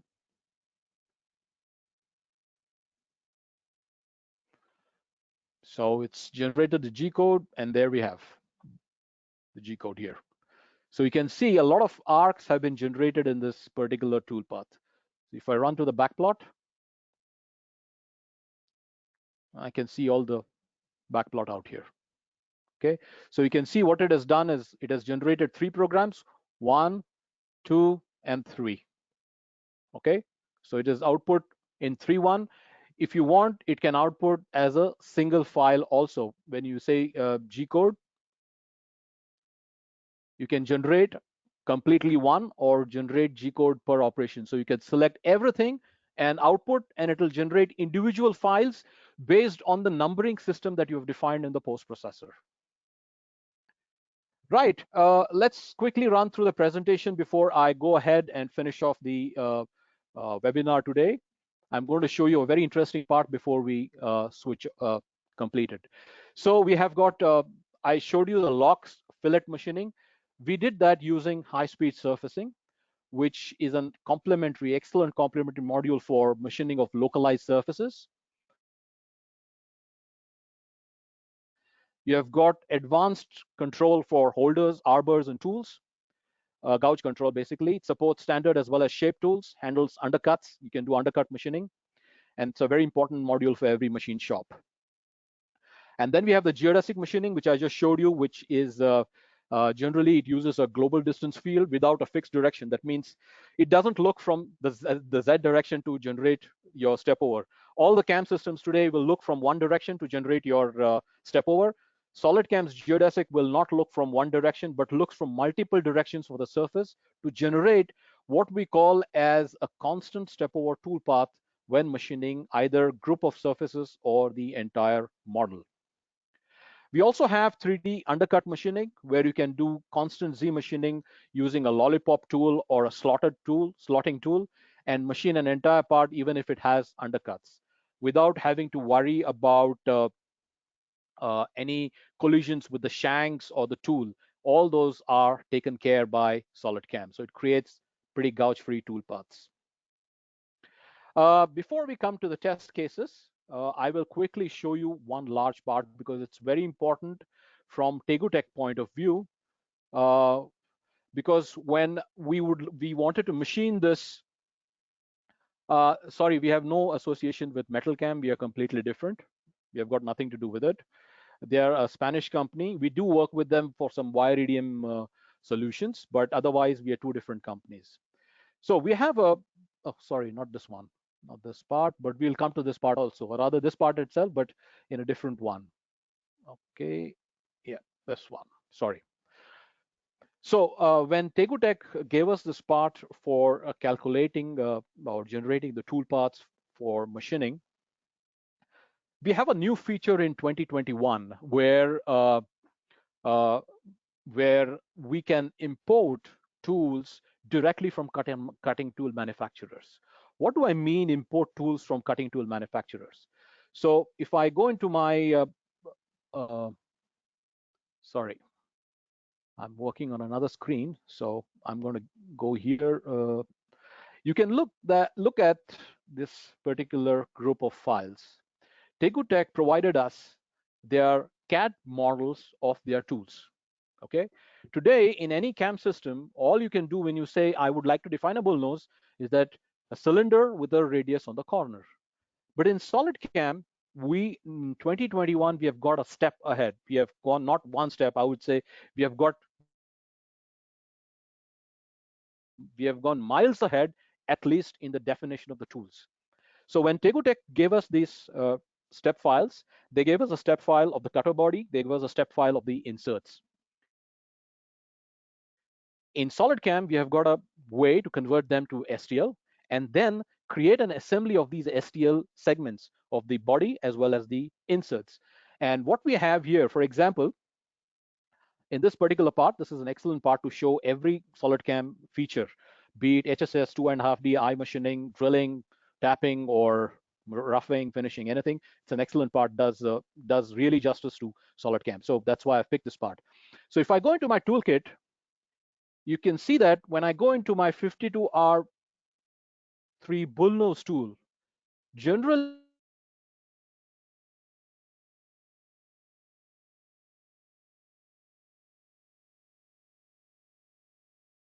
simple cylinder with a corner radius. Generally, CAM softwares will define them as a simple cylinder with a corner radius. That's it. But when I go into my, I was able to cutter geometry as it is. The body, inserts, and the holder. What's the big deal about it? The big deal is when you would like to take this tool and actually run the simulation. Okay, in most of the cases, when you use a simple cylinder and a corner radius, if there is a collision when it is especially ramping into the pocket, a tight pocket when it is ramping, and the material seeps into the non-cutting center portion of the tool, this is where you're going to have false collisions. There will be a collision, but the software will not recognize the collision because the entire bottom part of the tool is seen as a cutting area. But what happens with our cutter definition? You can see that the cutting area is only the insert area. The center portion is still being marked by SolidCAM as a non-cutting area. So it's very important in terms of SolidCAM's tool definition. The feature that we have introduced in SolidCAM 2021 is that you could import any geometry of the tool. Now, I'm not just going to talk about tool geometry. I'll show you another example. It will immediately click to a lot of you what I mean when I say our toolkit is miles ahead in terms of tool definition and other accessory definitions. So basically, our toolkit in this case, or our tool definition here, is an assembly. It's an assembly of the cutter body. It's an assembly which also has the inserts. It has got the arbor and it has got the holder. So if I go into my definition, I have got the tool definition, which is the main cutting area definition. Then I have got the holder definition. If I double click the holder, I have got the adapters, whether it is PT30, PT40, HSK, or any other adapter. And then we have got the adapter holders for different formats. Now, the best part is that you could create your own set of holders. For example, you get in touch with a local holder manufacturer and he has got some special stuff which you don't find inside SolidCAM. It's very simple. All you need to do is ask for a 2D drawing from the customer, import the 2D drawing in SolidWorks, and SolidCAM will do the revolution and use that as your holder or even a cutter. Okay. So if I go again into Toolkit, you can see, for example, like I just showed you, the 50R3 bullnose. We also have the 25R3 bullnose tool,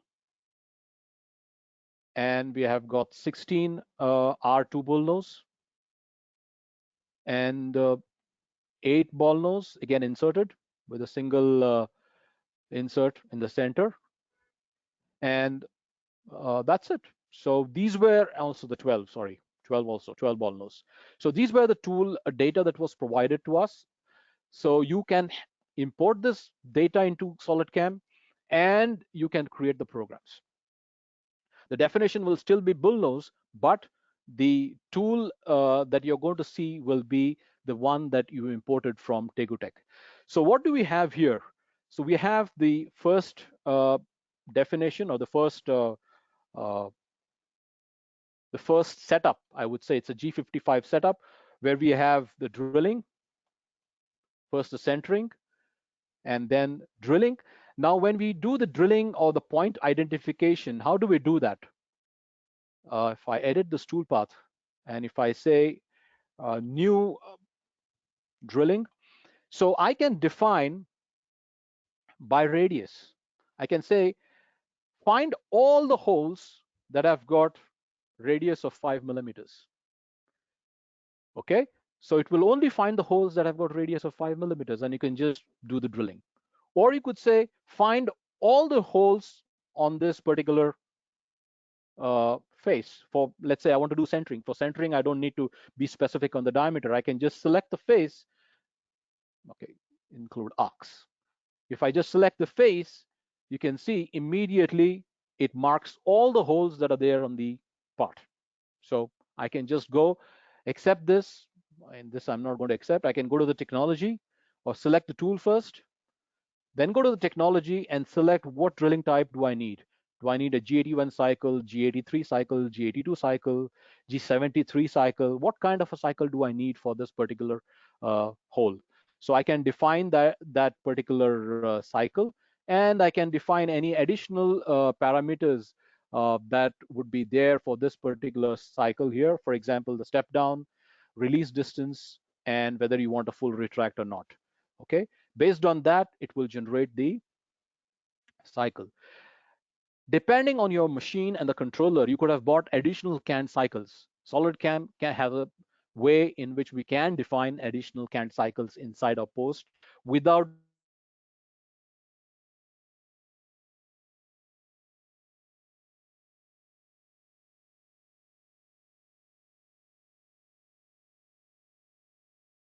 doing any kind of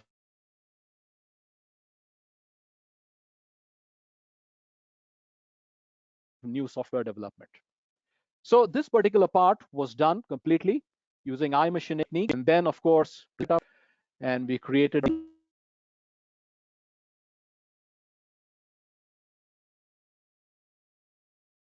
turn stock, so you can import turn geometry into SolidCAM. Because you're using SolidWorks, we can do the assembly into. I've got the stock. Okay, let's switch off the toolpath. So I've got the stock. So we can switch off the design model. So this is the stock. So I've got the turn stock. It's basically a CAD model. So I can use this turn stock as my starting stock. Fair enough. So this is how we machine this entire part. Now, I told you about a functionality in which I told you that the toolkit, we are miles ahead of the competition. Let's look at some feature inside this particular part. Now, this could be one of the feature, but there are several ways in which you could use this toolkit functionality. For example, look at this hole. This is an angular hole. Okay. Now, most of our tool and die makers don't have 5-axis machines. They have simple 3-axis machines. So how do you machine this angular hole?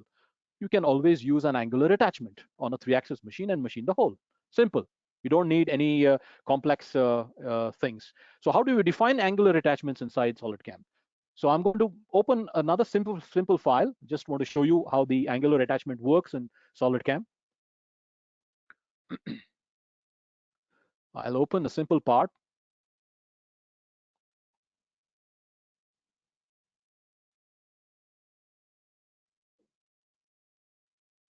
So I have a 3-axis part here. Okay, but I also want to machine this area here and this area here without investing into any 5-axis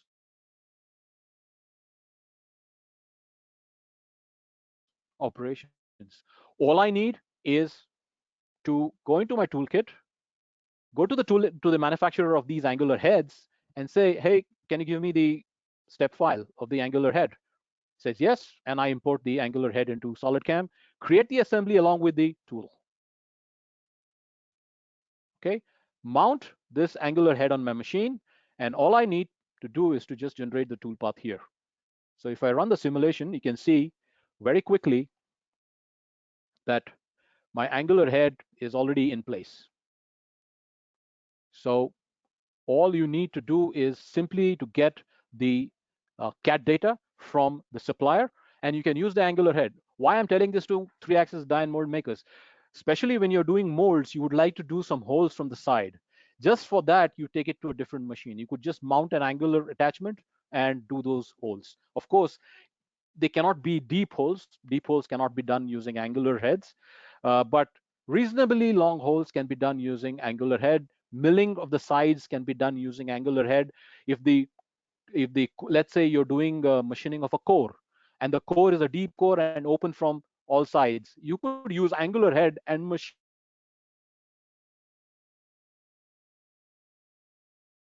actually the side of the core and mount it on the side of the core. So you can see that I have mounted the side of the core in 3-axis without having to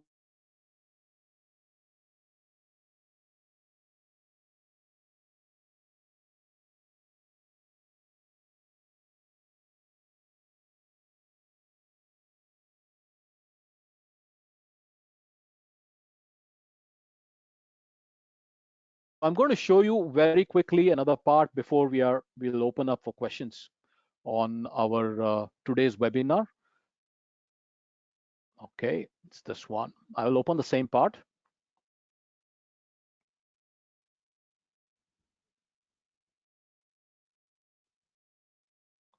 Somebody is asking what to select in the tooling. No, you don't have to select any tooling for it. Uh, in our toolkit functionality, if I go into my toolkit or my tool library, you can see that if I go into the adapter, I have got an option to add a live holder straight away. So I can just take the live holder, place it, and call the STL geometry of the live holder. That's it. That's all is needed. All you need to do is then prepare the connections. Okay, there's nothing special that you need to do. So if I go here to one of my angular holes, I have this here. So I've created the program for the angular hole. And if I show in the simulation,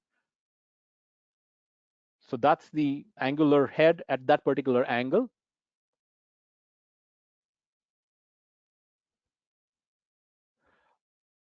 And there it is. Drill and it's out. Okay. Uh, Somebody even asked me, can we use machine simulation with angular heads? Yes, you can.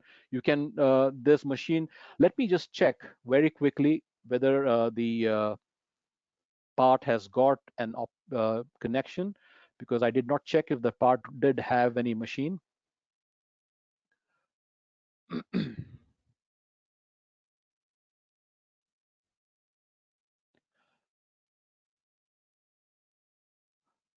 Let's right click, run to the simulation. And of course, I'll show you what I'm doing here. It's a machine simulation. Yeah, we do have the machine.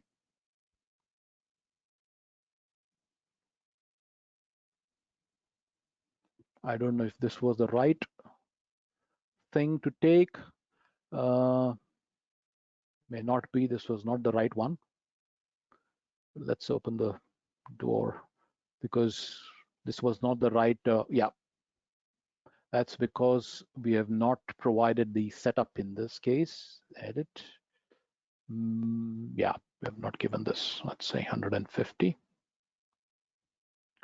Now let's go ahead and simulate in the machine.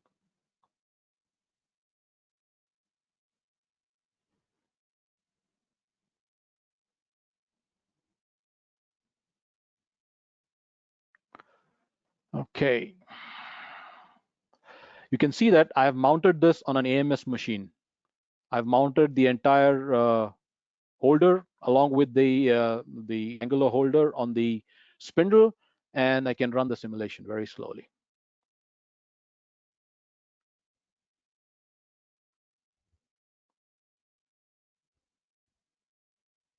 Okay, so thanks to SolidCAM's functions that it can support up to uh, multiple axes, up to 20 axes, at least we know right now we can support inside SolidCAM.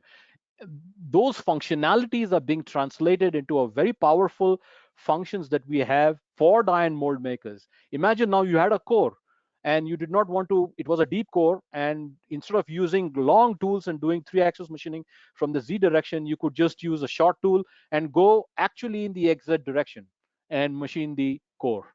Okay, so you can utilize these functions inside SolidCAM. It's pretty powerful. The best part, it comes up with SolidWorks, so all the CAD functionalities are taken care by SolidWorks, where SolidCAM works directly inside SolidWorks without having to leave any of the windows, any environment, nothing. Everything happens in single environment. So once you learn SolidWorks, most of the things are taken care of.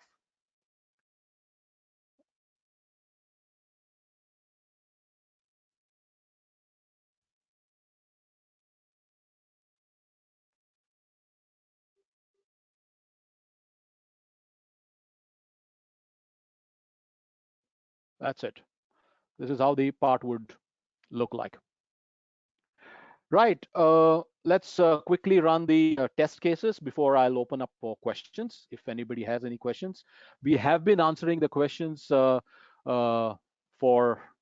one of my colleagues is already answering the questions. So remember, all of these test cases that you're going to see are done using Tegutech tools with SolidCAM. This first part was done on a Makino PS105 on a P20 steel, and this is where we actually got the first taste of their SV Tech tools. Uh, this was done about a year and a half back on a P20 material. The complete time taken for machining is 240 minutes from rough to a finish. This was the same part was then done at the Siemens Tech Center in Bangalore on a Jyoti VMC 850.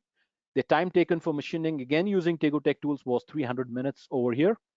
Same part on a P20 steel. This was done, the part that I showed you in the first one where we did eye machining. This was 180, 135, 83. This was done again at the Siemens Tech Center using Tegutech tools. It's a die mold part, P20 steel, 200 minutes for rough to finish. And the second part that I showed you, it was done on an AMS MCV 450 at the AMS Tech Center in Bangalore on a die mold machine, P20 steel, and 400 minutes was the total machining time for machining this die. Right, let's go into the summary. SolidCAM today has the most powerful 3-axis milling solution ever. 2021, we are the most powerful one. You can rough and finish any size with ease. Combination and a complete control of combination of complete control or automated definition. You can get best of both worlds. Toolpath editing functions are provided. True 64-bit machining engine with Turbo HSM and HSR. Automatic leads and links with Turbo HSM. Local area surface finishing using HSS. Undercut machining using SolidCAM's undercut machining techniques. And geodesic machining providing constant step over for machining any kind of surfaces. We have adaptive feed rates to help you counter the tool wear that happens when the tool goes into the corner. So feed rates can automatically be changed by defining the adaptive feed rates inside Turbo HSR. Arc fitting gives a G-code. You can reduce the G-code size by over 60%. Right, so that was it. And there are several questions. So I will also unmute Prasad ji for this. Sorry. Yeah, thank you. So there are several questions. Most of the things I think Ashok has answered it online. I think most have to do with but I will. There was one question for you. PTKU, what is the minimum diameter of the tool in PTKU? Is there something like this? Yeah, PTKU is 10 corner high feed, where you can have a minimum diameter is 20. So as minimum as 20 to 50, we can go with 0.5 mm insets and bigger diameters with bigger insets. All right, thank you very much. There was another question where they asked if there is any tool that is suitable for taper machining. Do you have any geometry with a taper, or all are straight geometry tools? The taper machining tools, actually the question is not clear because taper by programming you can generate, but I just want to understand more details. I think he is more. I will. We will share the email address of the Yes, gentleman yes, who asked this question for you. we will be in touch with them and we can answer more elaborately. Absolutely, absolutely. Somebody was asking about this is for SolidCAM. Somebody was asking about the import capabilities of SolidCAM. We use SolidWorks import capabilities. So you can see that we have got about 27 different formats for importing CAD data. For example, we can import CATIA files, we can import IGS, Parasolid, Rhino, Solid Edge, Unigraphics, NX, PTC files, Solid Edge. We also have a possibility to import Inventor files. So a lot of different possibilities, and these are like standard. There's nothing additional that a customer buys when he buys SolidCAM. So these come as a standard with SolidCAM as a part of SolidWorks. Uh, Many people have asked for the training, and many people have asked if this presentation is available. This entire webinar is currently being recorded, and it will be available under the webinar section of on our SolidCAM website. You can go to SolidCAM website and you have got webinars, and under that recorded webinars, and you will see this entire webinar on the website under the recorded section. People have been asking about training and other things. Currently, there are no in-person training available for SolidCAM, but we can do online training. We in fact run a lot of sessions. These are free sessions, of course, for people who would like to join and learn about SolidCAM. You can download the entire software of SolidCAM, including SolidWorks. If you have a pretty good connection, that's about 8 to 9 gigabytes. You can download from SolidCAM website for 60 days. It's completely free. There is no license needed. You can generate the tool paths, take training from us. You can even cut paths. Okay, nothing is restricted to the user. He or she can machine any part with the software. Up to 60 days license is already included in the product that you download from SolidCAM's website.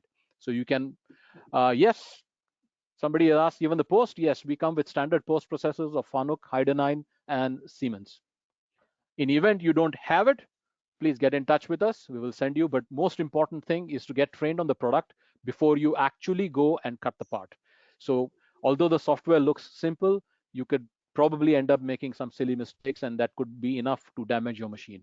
So best part is, once you download the software, get in touch with us, get trained. It doesn't take much time. It takes about 4 to 5 days of training, and you can be on your own. And then you can always get in touch with us whenever you have any issues, or you would like us to look at a part, look how it is done, whether it is right, wrong, could correct, and then go ahead and machine it.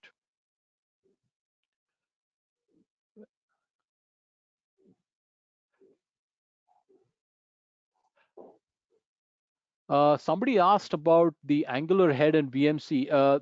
When I'm using angular head in VMC, on the post processor front, there are two possibilities. One, the post processor supports XZ and YZ planes. In that case, if it supports XZ and YZ planes, then whenever there is a XZ and YZ machining, you will automatically see arc definitions coming in terms of IK or JK values. But if I would like to do machining in a 45-degree angle, which is probably not the standard plane, in that case, the software automatically converts the arcs into points and then cuts the part. Or if it's a drilling, then the cycle is broken down into linear moves, and then the linear moves then mimic the cycle as if it's doing drilling.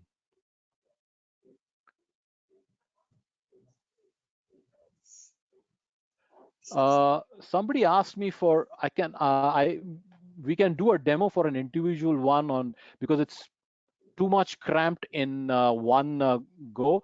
But if somebody wants to sorry Let's add here.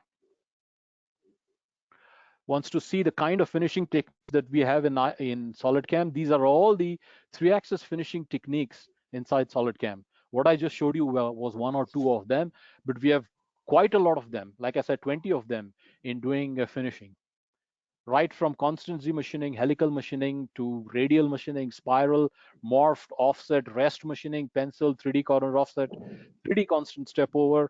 You name the process and you can do it inside SolidCAM.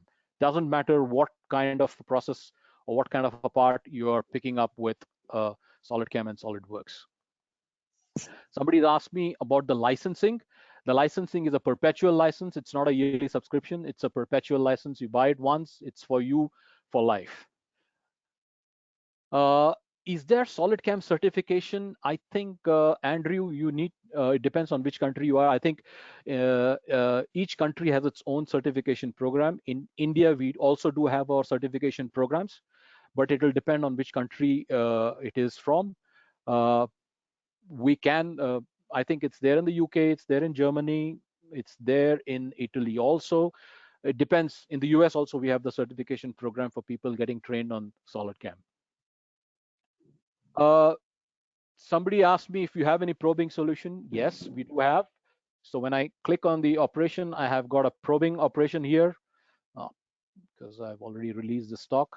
So probing operation here. So I have got single point XYZ to depend. You can probe, create probing programs for checking the part on the machine itself, whether all the features have been machined or not, or you could use the probing program to set your G54, especially if you have your machining castings, and it's very difficult for you to set the G54s on castings. So when you want to do that, you can use the probing system in SolidCAM to do that.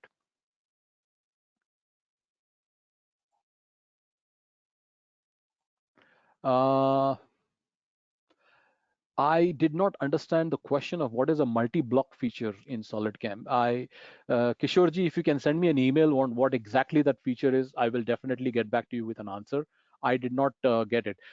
We do support robots. I think currently we did few projects with ABB. We also did projects with KUKA. So we do support robots, but it's I wouldn't say we are very popular there. When I say perpetual license, yes, it's the version that you purchase. Let's say you purchase 2021, it's a perpetual license 2021 for your life. If you don't sign the maintenance or subscription agreement next year, 2021 just keeps continuing as it is. If you sign the maintenance and subscription agreement, you get the next version, you get that year's support, etc. All those things that are included in the package. Can I simulate other process? Well, apart from milling, mill turn, Swiss type, and I think to an extent robots, we do not really support anything. Also wire EDM, but any other process really is not supported in this. Deburring, somebody asked me about deburring, and yes, we do have a deburring function, but I'm going to leave the deburring function to another webinar that we are going to conduct for 5-axis, completely for 5-axis. We are going to have a webinar for 5-axis, so where we are going to show the complete features of SolidCAM's 5-axis functionalities. It's going to be pretty interesting, and deburring is a part of 5-axis functionality. Although it can do 3-axis as well as 5-axis, I'm going to leave that subject to the 5-axis webinar. Right. I think if you have got any other questions, you can always email us. It is info.india@solidcam.com. People who have attended the webinar will also get a link when in the next 24 hours, link to the today's webinar that will be put on SolidCAM's website, where you can see the recording and look at the recording once again. And if there are questions, you can always get back to us. Somebody asked, okay, I'll take this one last question. Somebody has said that if you don't upgrade for 4 years and then finally you realize that 5th year, oh, this is a fantastic software, I would like to upgrade on the 5th year. Yes, it is possible, but there will be some additional cost because you were out of subscription for last 4 years.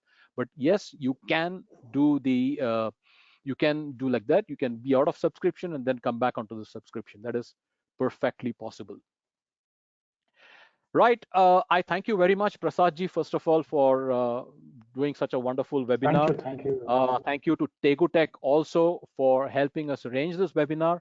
And thank you everyone who attended this webinar. We will keep keep getting back to you for more interesting webinars that we have in the weeks to come.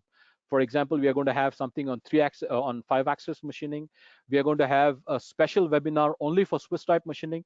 We'll have a special webinar for advanced Milton, and we will also have a complete process webinar for mold and die area, where we are going to take apart, generate the split, do the electrodes, do the machining, and then make the change in the main part and show how the changes are propagated down the line. So very interesting series of webinars are lined up in the weeks to come.